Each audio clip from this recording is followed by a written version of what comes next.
బాగుంది first half చాలా బాగుంది. హైలైట్స్ ఏంటన్నా సినిమాలో? Mahesh Babu, Sreeleela, Thaman music, dance, mass అవన్నీ ఎలా అనిపించాయి? ఒక సాంగ్ అయింది బాగుంది.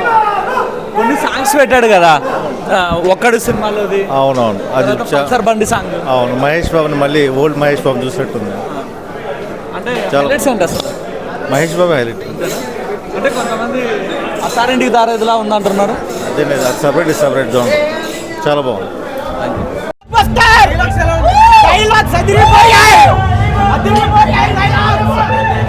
చాలా బాగా డాన్స్ చేశారు. డాన్స్ చింపేశాడు అసలు. యాక్టింగ్ అసలు మహేష్ బాబు గారు డాన్స్ అలా చూడలేదు. పాడు అసలు సూపర్ అసలు చింపేశాడు. మూవీకి హీరోయిన్ మహేష్ బాబు. జై బాబు, జై జై బాబు, జై బాబు. బాబు ఏం లేదు, బాబు డాన్స్ చూడాలి అంతే అంతే. బాబులకే బాబు, మహేష్ బాబు అంతే. మహేష్ బాబు ఏదైనా తక్కువైందంటే వాడి తల నా కళ్ళ కింద ఉంటుంది.